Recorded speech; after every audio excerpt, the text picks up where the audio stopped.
কয়েক মাস ধরে লাইনে গ্যাসের চাপ কম থাকায় তৈরি পোশাকসহ বিভিন্ন শিল্পে ব্যাহত হচ্ছে উৎপাদন। দেশে গ্যাসের ঘাটতি মেটাতে তরলকৃত প্রাকৃতিক গ্যাস এলএনজি আমদানি বাড়িয়েও কাটছে না সংকট।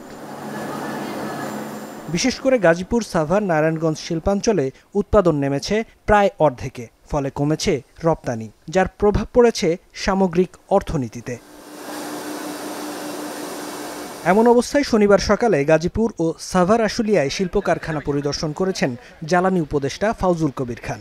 এ সময় শিল্পাঞ্চলে তীব্র গ্যাস সংকটের কথা স্বীকার করে শিগগিরই 4টি নতুন এলএনজি কার্গো থেকে গ্যাস সরবরাহ শুরু হবে বলে জানান তিনি।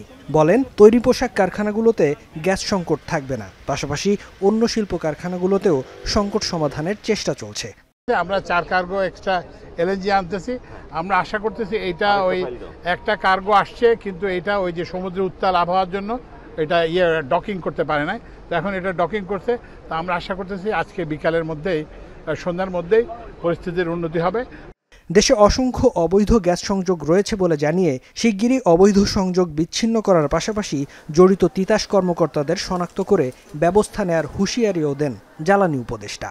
আর এখানে এইসব সব এলাকাতে অনেক অবৈধ সংযোগ আছে। সেই অবৈধ সংযোগের জন্য যারা দায়ী, আমরা ওই তিতাসের সে কর্মকর্তাদের বিরুদ্ধে ব্যবস্থা নিচ্ছি। এর আগে আশুলিয়ায় বিদ্যুৎ পাওয়ার প্ল্যান্ট পরিদর্শনে গিয়ে উপদেষ্টা বলেন, পল্লী বিদ্যুতে যে আন্দোলন হচ্ছে তার কোনো যৌক্তিকতা নেই, তবে যেসব দাবি যৌক্তিক তা সমাধানের চেষ্টা চলছে। সাপ্লাই বাড়বে, আমরা একটা নতুন 4টা এলএনজি কার্গো আনতেছি। ফেরদৌস আবির, এখন।